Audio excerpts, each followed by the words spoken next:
policies too, for sure. Incidentally, we have several more stories. The legislature was carefully crafted to 22.2% inflation rates as of April this year. What does that say about where we are as a country? I think Nigeria has resorted to being resilient. Before you call a police station, before they even leave, they'll take permission from I don't think there's really anything on ground to improve. the struggle, the ASU strike. Minister of Education volunteered and said, give me 2 weeks. It was a lie. The president never gave me any deadline.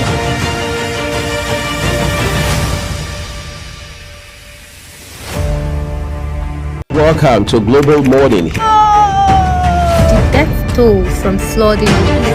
Most time our politicians just bring in policies too, for sure. Incidentally, we have several more stories. The legislature was carefully crafted to 22.2% inflation rates as of April this year. What does that say about where we are as a country? I think Nigeria has resorted to being resilient. Before you call a police station, before they even leave, they'll take permission from I don't think there's really anything on ground to improve. the struggle, the ASU strike. Minister of Education volunteered and said, give me 2 weeks. It was a lie. The president never gave me any deadline.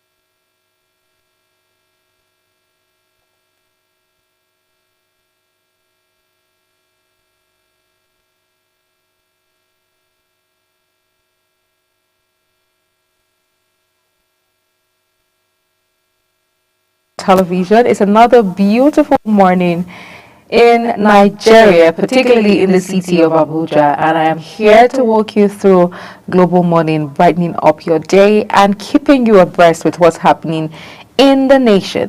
My name is Queen Agapa, and I will be driving solo today, taking you, or walking you rather, through the front pages of the newspaper. We have a whole lot lined up for you this morning, and we'll be looking at the headlines, we'll be looking at big stories, we will be talking about critical issues of national interest, and we will just be enjoying the flow with me right here. Incidentally, I would be anchoring this program alone this time around. We'll be right back after this quick break. Please stay with us.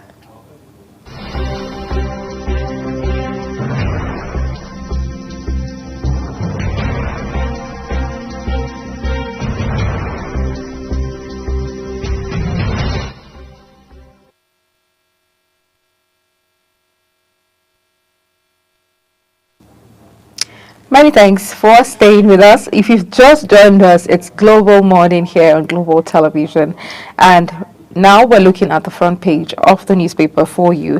It's Sunday, and we're looking at the weekend dailies. We're looking at Leadership Weekend for you this morning. What's the big story on the Leadership Weekend? What's the big headline here? But before we look at the big headlines, let's look above the nameplates. Let's start from the very first headline. We have why we're building new armed forces complex, according to the Chief of Defense Staff. Right here, with a picture of the Chief of Defense Staff here, he gives reason why there's a new building of the Armed Forces complex. You find that story on page 12 of the Leadership Weekend. Schools and parents decry delayed implementation of new curriculum. And, you know, whatever has to do with children, school, it has to be done hastily. It has to be done with time, precaution, because students need to learn. They need to, you know, be on track. There's nothing like consistent break or, you know, just a break in transmission, because it could cause a lot of distortion for students. And I think this is a worthy cry from parents and school as to why a new curriculum is delayed. Lugbe Estates, okay, I think that's an ad right there. We also have passengers injured as United Airlines makes emergency landing in Lagos. That story you find on page 18 of the Leadership Weekend. We hear about United Airlines that made an emergency turn down to Lagos. I think that flight was going to the United States or thereabout. But we'll take a quick break right now, and when we return, we'll continue from the Leadership Weekend. Please stay with us.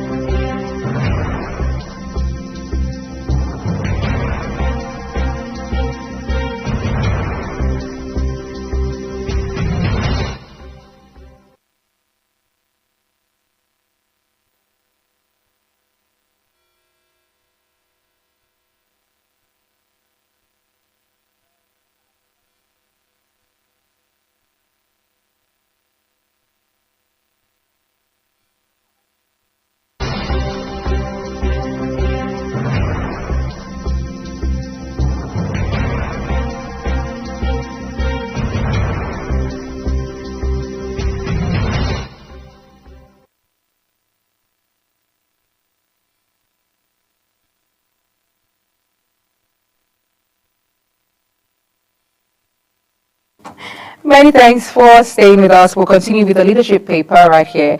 Big story now. We're over to the big story here. It says $6 billion Mambila power contract. We have Obasanjo Buhari make brilliant defense for Nigeria in Paris. Ryder says delights international team of lawyers. Litigant Sunrise Power fails to produce witnesses. We also have Trump's new birthright citizenship order may save Nigeria huge funds. Yes, for this story right here, we hear that Trump has given a new order as to birthright citizenship, owing to the fact that some Nigerians, a lot of Nigerians will travel, just to the U.S., just to, have their children there, give birth to children there, just so that their children can be citizens of Nigeria. Of the U.S., I beg your pardon. I really don't think that for a lot of Nigerians, this will go well for them. I was in the comment section a while ago, and where people were talking about birth by citizenship by birth, and how a lot of people just travel to the U.S., give birth, so that their children can be U.S. citizens, which is beautiful, quite all right. But also in that comment section, analysts, people have talked about how Nigeria is huge, losing a whole lot of funds, and that's why we have a lot of doctors migrating. Just so much, how people work so hard to go and enrich, other states, travel abroad, and all of that and all of that. And now with this new birthright order, that no longer just travel to the U.S. to give birth or have their children there, and then their children automatically. Nigeria are saying that yes, this will save Nigeria huge funds. We will now begin to invest in our healthcare. A lot of people will now begin to, give birth in Nigeria, put that money in our system, just so much, rather than just migrate to the U.S. to give birth and all of that.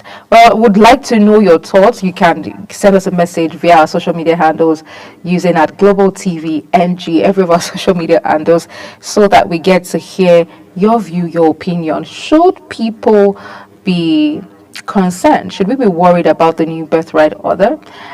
Some people in the comment section also said, what, this cannot be, it's not possible. I have not given birth yet. Why is it happening now that I'm not yet married?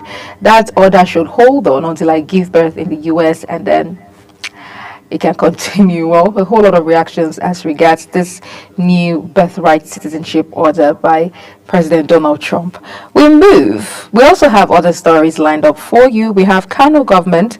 Police differ on alleged terrorist planned attack. You find that story on page 9 of the front page of the Leadership newspaper.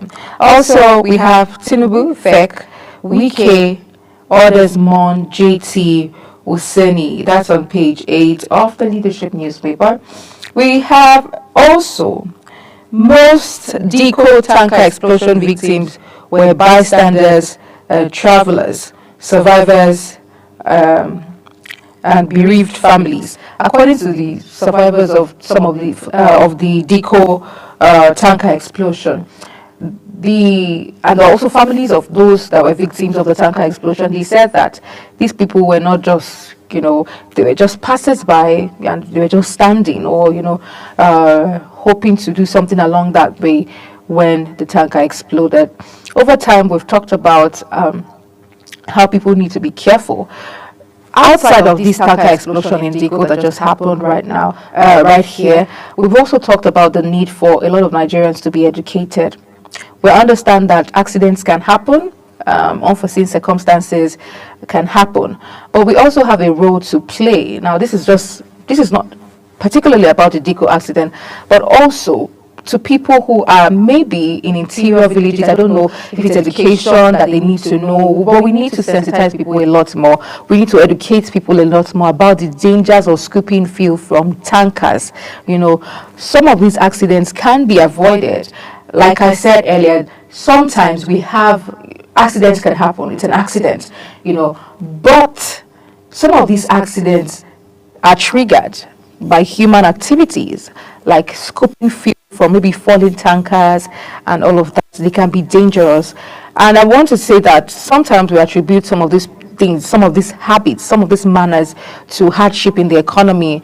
You hear when people talk about how people rush to fill tankers that are falling on the roadsides to scoop this fuel. You hear a lot of people say, oh, it's because of the hardship. Can you imagine? When people are hungry, they would dare to do anything just to survive and all of that. That if Nigeria was a better place, people would not be scooping fuel.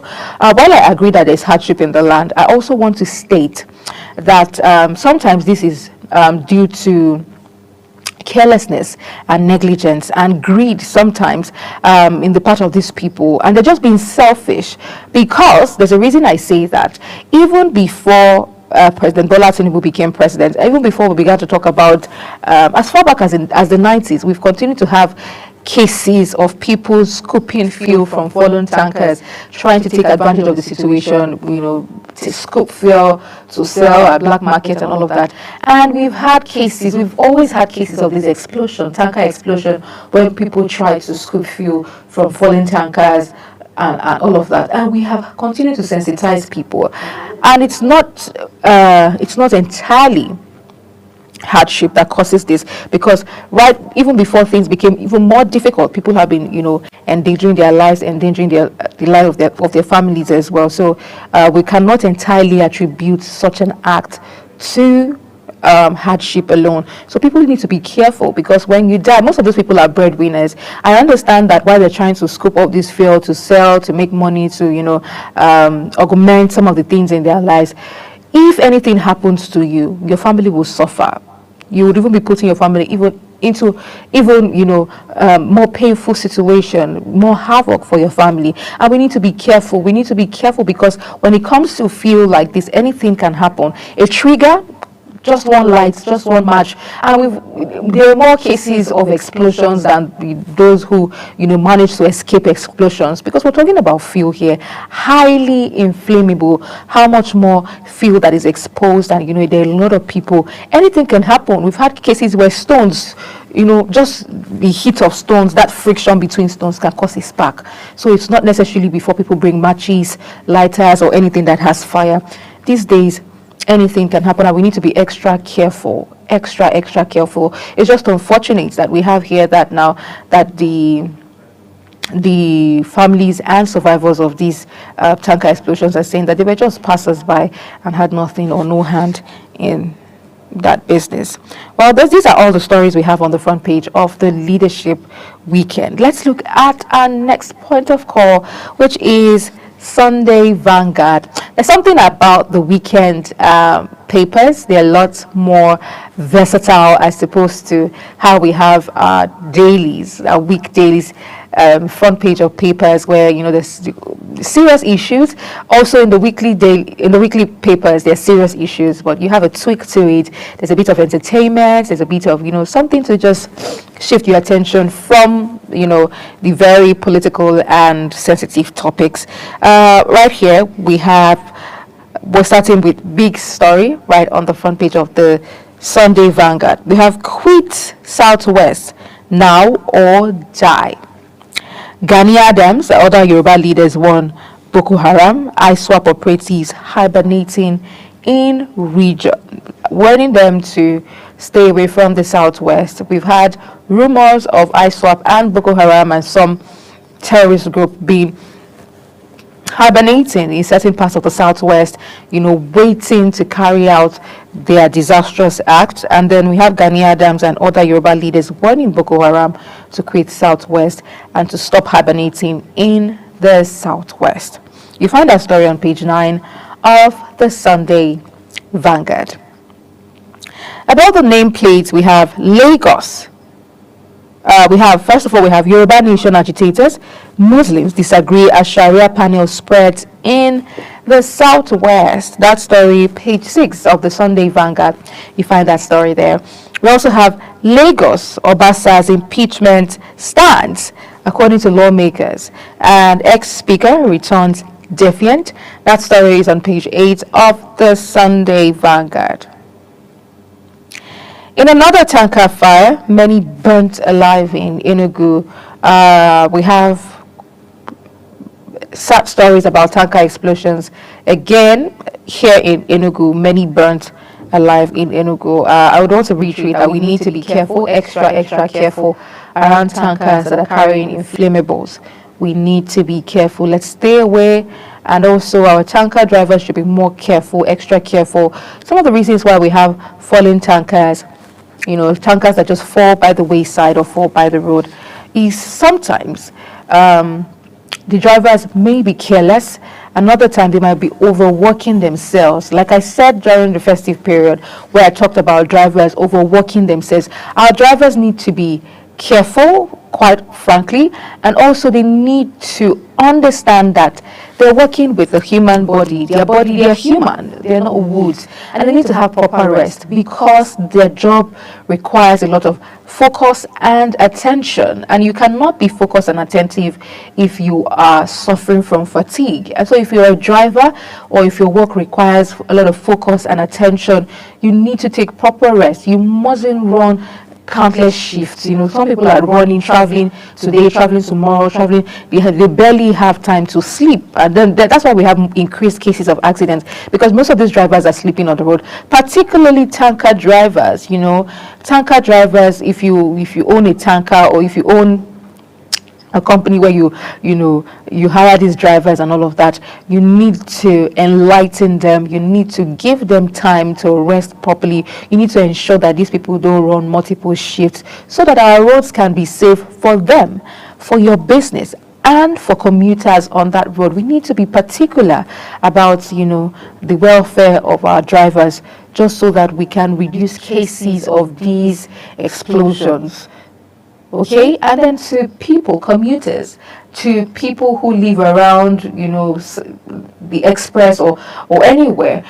Nigerians, basically, when we see tankers who that fall down, or there's an accident, that there's a stop or something, let us try to avoid such areas. Let us try to move away from that area and not take advantage of such situations, because in a twinkle of an eye, anything can happen. There could be a disaster. Moving on, we have rumbling in PFN. Why Bishop Wale Oke may not be re-elected. Page 5 of the Sunday Vanguard, you find that story there. We have 13 million more Nigerians heading for poverty. I really don't think that I am very happy with this story right here. It's a sad one here. Page 41 of the Sunday Vanguard, right there. It says reports have shown that 13 million more Nigerians are heading for poverty. And we've had this sort of reports over and over and over again, where we hear about how Nigerians are, trooping into a more a state of lack, poverty. Why? Because of lack of job opportunities, the state of the economy, inflation, just so many reasons, terrorism and all that. And, people are getting into a state of lack, poverty, and it's not a good one. It's not a good one for us to we're not happy seeing it in the news. So what can be done? There are a lot of initiatives now by the president and the government as well. We can take advantage of it. We also need to equip young people, skill acquisition, trainings, and I'll always say this, while we talk about skill acquisitions, while we talk about trainings for young Nigerians, we also want Nigerians to patronize Nigerians, because we cannot train people in the area of fashion design. We cannot even train people in the area of garment making, food production, culinary skills and all of that, and we don't patronize made in Nigeria. We cannot train people in farms, in production, food production and all of that, and then we're buying foreign made goods. It's an irony, and it's counterproductive for us. When we train people, when we have Nigerians who are doing this, let us equip them with the right kinds of resources, facilities, equipment, tools, the trainings. Quite all right, they have mastered this, they've gotten all of this training and all of that. It is now time for us to invest in Nigerians who are doing extraordinarily well. We've seen quite a lot of Nigerians doing fantastic in the area of tech, in the area of innovation, in the area of, whatever, name the field, trade, anything. Nigerians are doing beautifully well. But because we do not empower these people enough, or we do not patronize, we don't advocate for Nigerians to buy made in Nigerian goods enough. Cars, take for instance cars. We have quite a number of people of Nigerians that we can say are into manufacturing of these cars. Let us equip them. How about the known brands that we know, like Innocent, like Nord, and the rest of them? Let us patronize them. Our lawmakers need to patronize these people and project their business to the world. I always say this: nobody, absolutely nobody, can project or carry your matter the way you will carry your matter. I'll give an instance. For example, I'm a phenomenal anchor. Maybe I'm doing exceptionally well in the area of media and all of that. If I don't project myself out there, if I don't put myself out there, nobody is going to talk about me as much as, nobody is going to.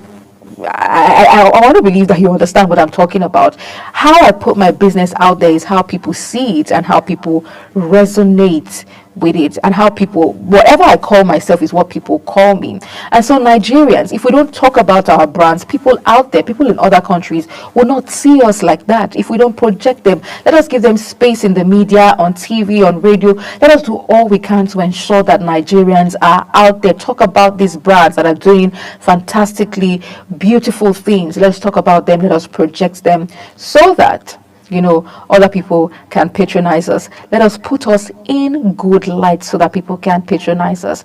So this is me saying that we need to do all of these beautiful things for Nigerians. Moving on, we also have quite a number of stories here.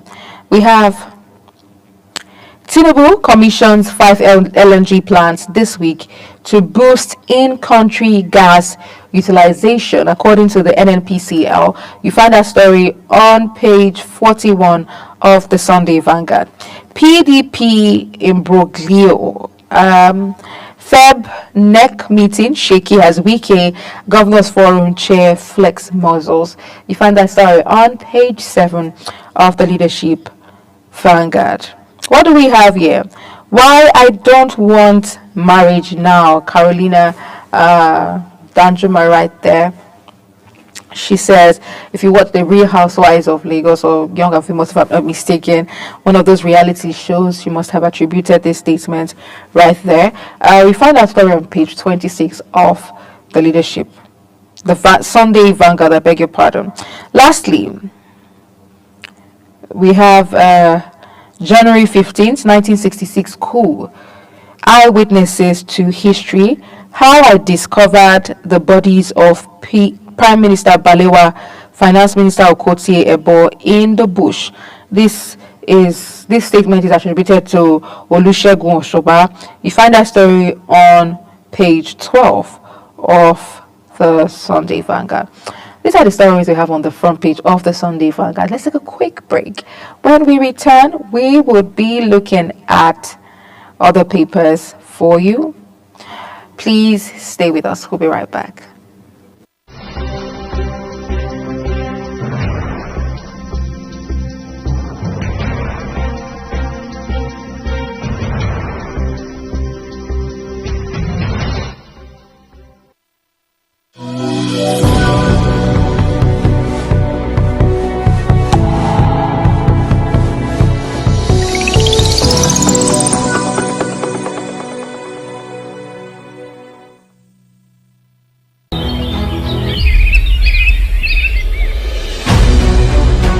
Global Morning is your top morning show here on Global Television. We bring you fresh news updates daily while delving into a variety of current affairs and topics. And at the same time, keeping you well informed about important events, both national and internationals. Global Morning serves as a valuable source of information, helping viewers like you start your day well informed. Stay connected from Mondays to Sundays to a wide range of the latest news making rounds on Global Morning. We're on the road to protest. The president meets all of our demands.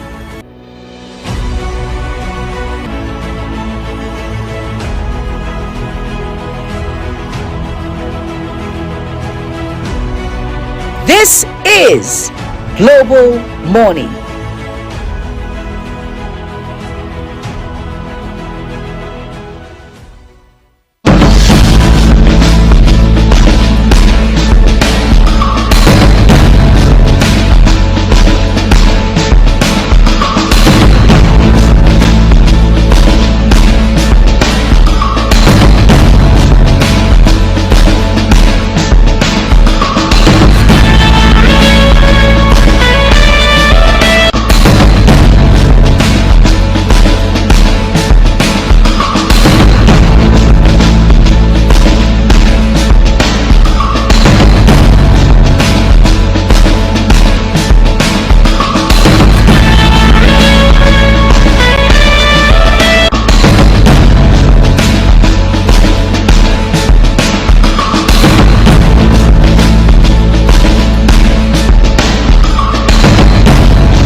Many thanks for staying with us. If you've just joined us, this is Global Morning, Global Weekend here on Global Television. And we have been looking at the front pages of our national dailies, this time around the weekend dailies. Well, we have Sunday Punch next. And stories, some of the stories we have here says, PDP Secretary, 11 NWC members move against Damagun and Anyanwu. You find that story on page 4 of the Sunday Punch. 18 killed, vehicles burnt as tanker fire wreaks havoc in Enugu. Every time I read this story on the front page of our weekend dailies, my heart sinks. It sinks and it's painful. some of these things can be avoidable. It's just sad, and we have breadwinners in these, fire incidents, this explosion here. We have, young people with dreams, young people who are promising, who are hardworking. It's just unfortunate that they were caught up in these sort of tragic incidents. But we can play our part, like I said earlier, to ensure that we sensitize people enough. There's never a repeat. We take care of our drivers. We ensure that tanker drivers are not careless. We ensure that some of our roads, some of these expressways, our highways need proper renovation. Some of these roads, I would like to mention the Benin Expressway. That road needs a lot of renovation, reconstruction. We need to do a lot better, and we see heavy tankers ply some of these roads. And our roads, our federal government and state government need to look into roads where we have heavy tankers like that ply on a daily, just so that we can avoid some of these incidents and accidents can be avoided. Minimum wage states set to meet January deadline as Oyo pays 80,000 naira. Pan Yoruba groups condemn Sharia law push in Southwest, warns against divisive agenda. There's so much going on as regards the Sharia law push in the Southwest. You find that story on page 7 of the Sunday Punch. US-based Nigerians panic over Trump's mass deportation threat. Yes, not just for Nigerians, but for people who are residents in the US from other countries. There's a lot of panic, as Trump has talked about massive deportation, and talked about illegal migration, illegal migrant, and also even given an order about as regards birthright citizenship. There's so much. A lot of people are not happy, but whether or not this is away from sentiments, the right things needs to be done. The right thing needs to be done. If you have to be in the US, you have to go legally. If you have to, if you're illegal, you're illegally staying in the US, then you need to ensure that you are legal. Do whatever it is you need to do that is necessary. And some of these people who have taken the illegal route are scared, really scared, that they will be deported. Assembly tackles Obasa as ex-speaker faults impeachment, denies alleged fraud. Rider says GAC member back embattled lawmaker, says removal illegal. Your action on parliamentary law, the line of peace, House tells, told the line of peace, told the line of peace, House tells Obasa. What other stories do we have here? We have inside Lagos Motor Park, where refuse competes with commuters. A while ago, there was a nurse here in Nigeria who talked about how Lagos was dirty, talked about how Lagos was smelly, the people smelly, roads smelly, vehicles smelly, and all of that. And that tweet went viral. People had called her out, to talk about how mean she was, how derogatory of her to, how ill of her to have made such derogatory statements about Lagos State. There were a lot of backlash to and front and back, and then draggings here and there, call outs, taggings here and there as regards that statement. Well, we had two sides to it, or multiple sides to it. While some people say true, Lagos is not it, as as you put it. Quite frankly, you might have infrastructures, you might call it the capital city of excellence, you might talk about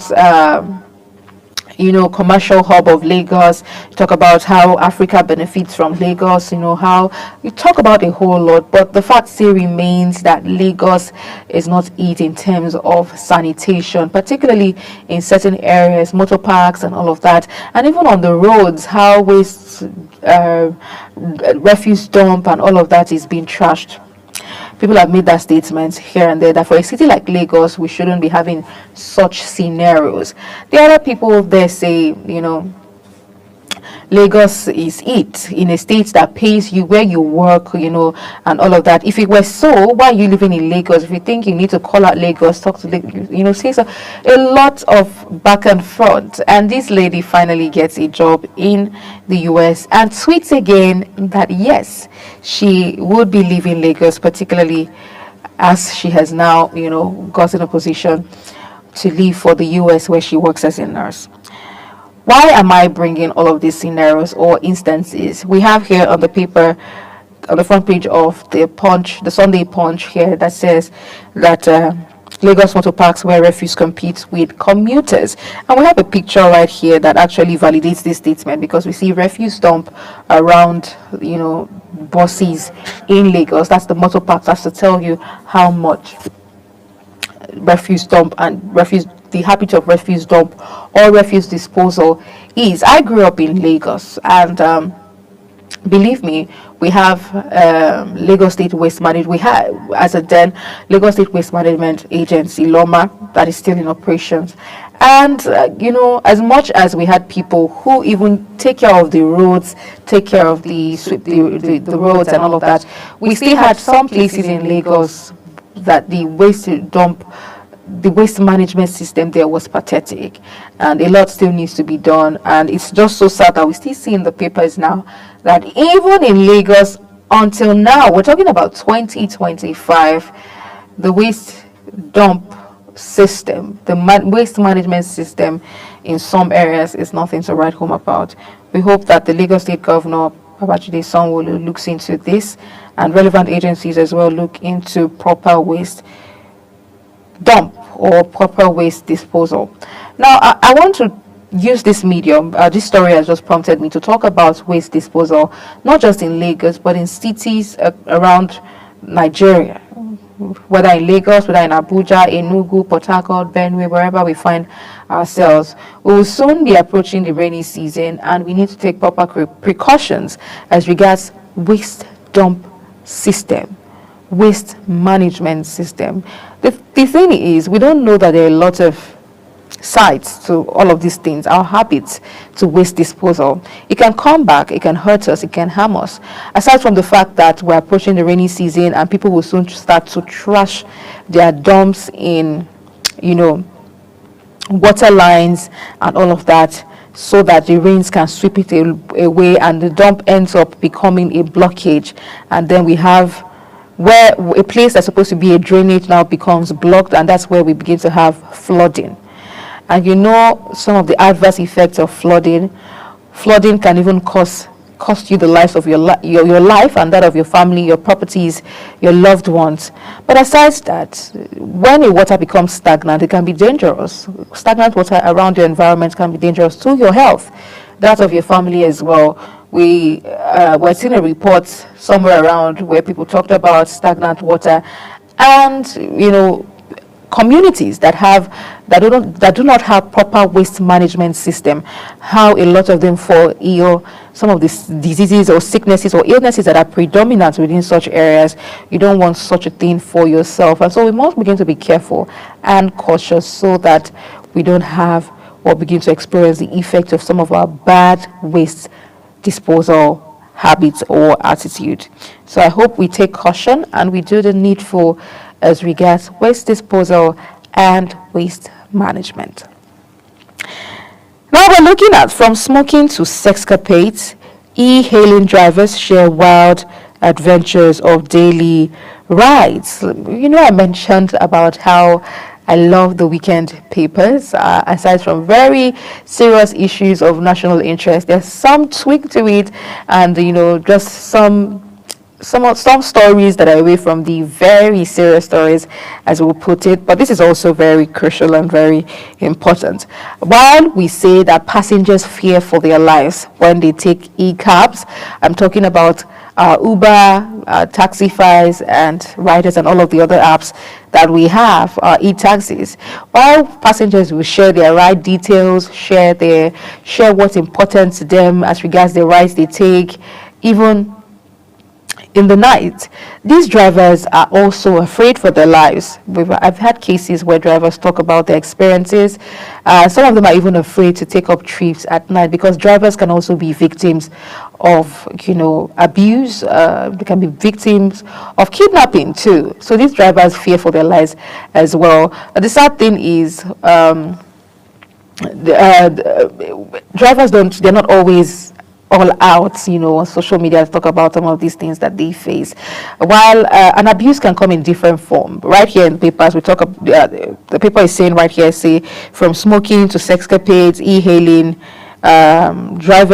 drivers share wild adventures of daily rides. You find that story on page 26 and 29. Some of these drivers go through the worst, and sometimes their boundaries can be misinterpreted or misunderstood by some of these passengers, and then you have a fight might probably ensue, because while the driver is driving, passengers also have a part to play. They have their part to play. They need to ensure that they are of right attitude and behavior. You cannot be in a ride and be smoking. You also need to be considerate. How? Make it make sense. And some of these drivers they've experienced, so much happening, people having sex while the driver is driving in the car. That is absolutely absurd. We need to behave in manners that are professional and decent, decorum, regardless of whose company you are in or wherever it is you are. You need to comport yourself and conduct yourself. We're not animals. You don't expect to enter a ride and smoke. You think about the person who is driving. You think about the safety of that driver. You don't know if that person is asthmatic. Something requires common sense. Some things that we do requires common sense. We need to think. Very common sense. What I'm doing now, is it reputable? Is it reputable? What I'm about to do now, does that make sense? Would you do that in public? Then don't do it in a ride. Okay? And also, these drivers are also afraid because they don't know the passengers they are carrying. If they could be kidnappers, they could be whatever it is. Drivers are also very careful and fearful for their lives as well. Well, if you want to learn more about this story or read up on some of the very amusing things that happen, you'll find that story right here on the Sunday Punch on page 28 and 9. I beg your pardon.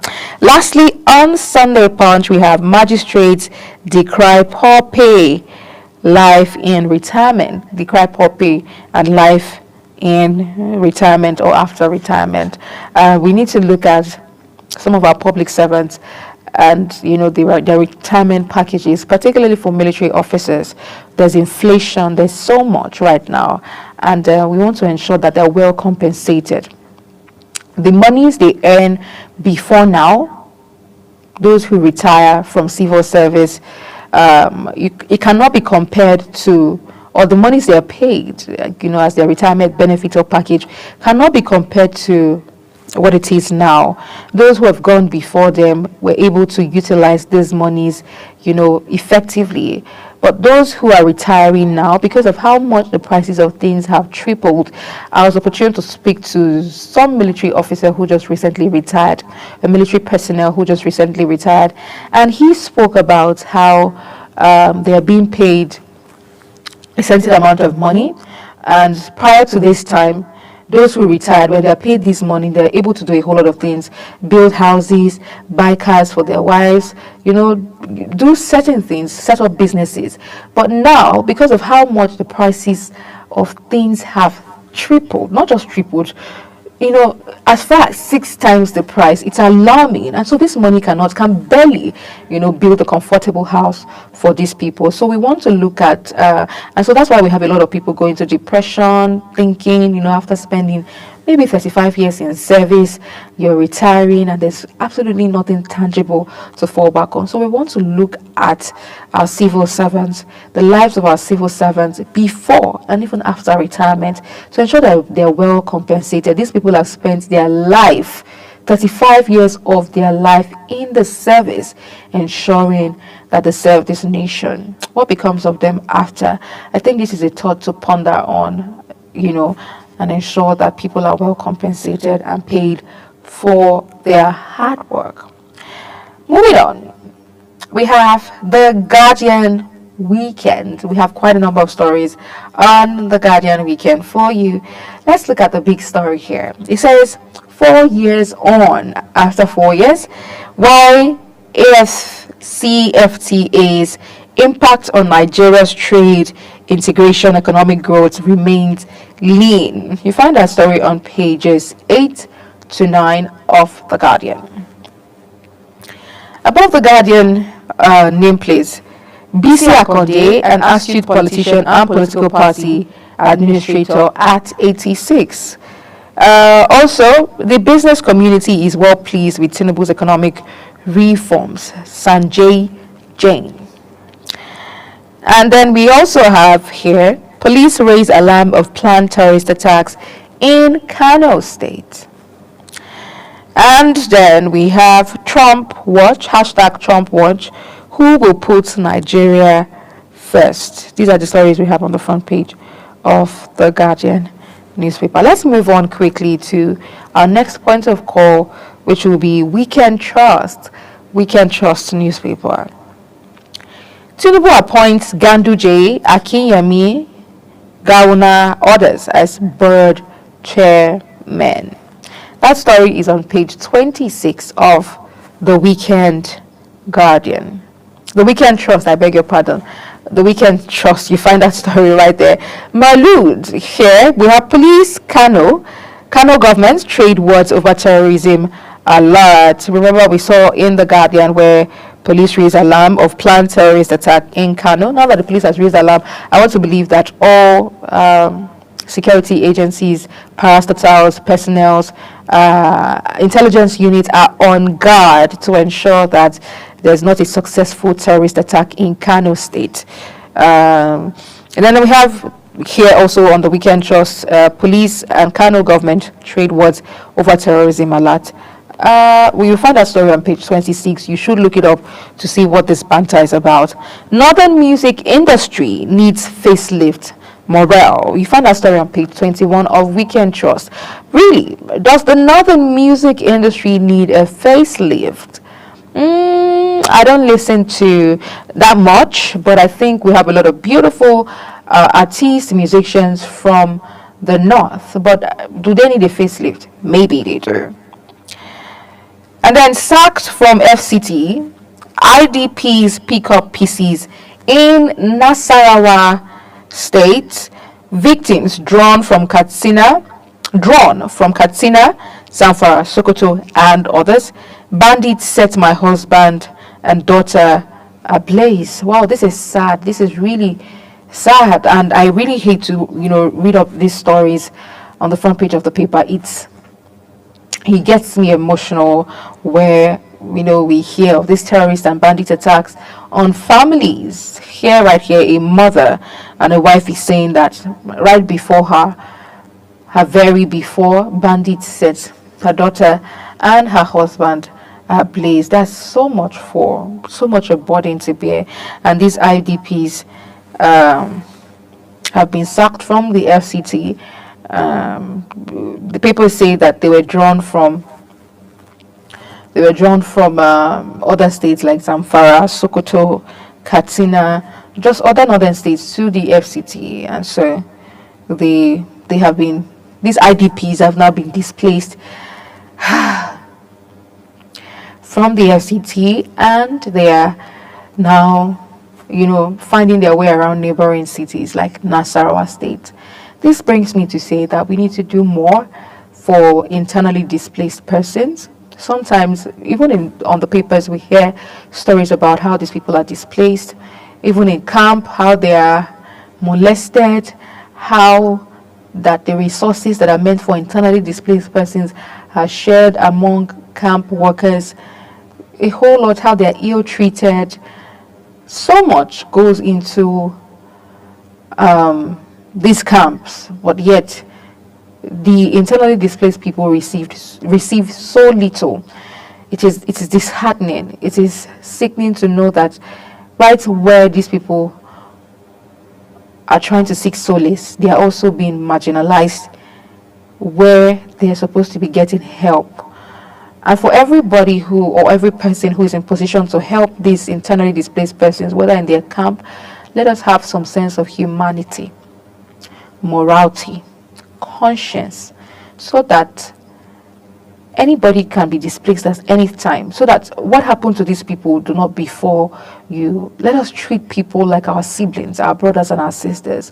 Whatever goes to the camp, whether food particularly for these people, should be given, should be shared amongst them. Resources should be shared amongst them. They should, be treated with some sense of belonging. They are Nigerians, and they were only displaced by unfortunate circumstances like terrorist attack, bandits, flood, and all of that. Let us try our best, try our possible best to treat them as such. We also have right here how taxation threatens cattle trade in southeast and south, I beg your pardon. How taxation threatens cattle trade in southeast and southwest. Passengers injured as US-bound aircraft makes emergency return to Lagos.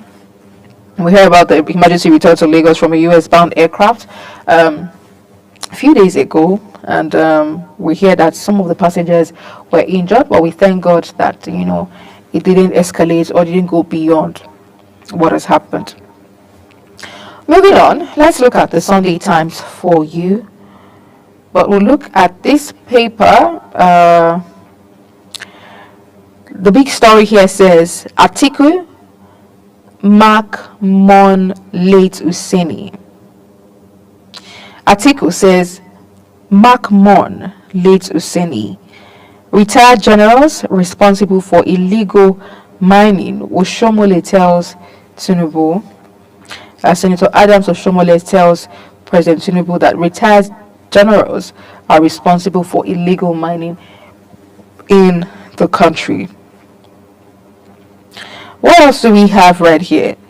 We have Clerk asks INEC to fill vacant seats by Rivers Assembly, demands prosecution of factional speaker. Also, tax reforms. Bauchi governor tackles Wike for criticizing Bala Mohammed. And lastly, on the Sunday Times, we have Oyebanji urges new CP to safeguard Ekiti State. These are the stories we have on the front page of the Vanguard, of the Sunday Times for you. Lastly, let's look at our last paper for today. Interesting lineup for you. We have Sunday Independence right here. And then our big story says, Storm gathers over poor utilization of subsidy gains by states. Page 2 of Sunday Independent. Expert laments absence of effective state monitoring agency. We have achieved more infrastructural development. Oyo Governor's Aid. This statement is attributed to Oyo Governor's Aid. Have they really achieved more infrastructural development? Do you want to let us in on your opinion? You can reach us at Global TV NG on all social media platforms. Let us in on your take as regards this story right here. Above the nameplate, we have Tinubu to commission 5 LNG plants this week to boost gas utilization. This statement is credited to Shoneye. You find that story on page 20 of Sunday Independent. What is Sheyi Makinde saying? Says, Makinde pays all your workers new minimum wage of 80,000 naira. You know that the governor of your state has started to pay a new minimum wage for your workers of 80,000 naira, which is commendable. You find that story on page 4 of Sunday Independent. What other stories do we have? Kano defies terror report, holds annual Tajania Malud. There in Kano, there will be reports that there are terrorist plans of terrorist attack in Kano State, and despite the reports of planned terrorist attack, Kano State has continued to hold its annual Tijaniya Maulud regardless of these reports. Police swoop down on terrorists, kill ESN kingpins, destroy camps in Imo State. I like whenever I hear of stories or reports of our military personnel clamping down on some of these hideouts of kidnappers and terrorists in Nigeria. Operatives recovered dangerous weapons and assets. That story will be found or can be found on page 5 of Sunday Independent. Former Lagos Speaker faults January 13 impeachment, says he remains State Assembly Speaker. That story is on page 4 of the Sunday Independent. Well, that's how much we can take on our paper review today. We've come a long way. We've had interesting conversation, from tanker explosions to terrorist reports to assembly matters and all of that. But we hope that you did have a good time with us here on Global Weekend this Sunday. And from all of us on Global Television, we say have a beautiful Sunday and a start of a new week. I'm Queen Agaba. Don't forget to follow us across all social media platforms using @GlobalTVNG and other handles now showing on your screen. See you during the week. For now, bye. Welcome to Global Morning. The death toll from flooding. Most time our politicians just bring in policies too, for sure. Today we have several more stories. The legislature was carefully crafted to 22.2% inflation rates as of April this year. What does that say about where we are as a country? I think Nigeria has resorted to being resilient. Before you call the police station, before they even leave, they'll take permission from I don't think there's really anything on ground to improve. the struggle with ASU strike. Minister of Education volunteered and said, give me 2 weeks. It was a lie. The president never gave me any deadline.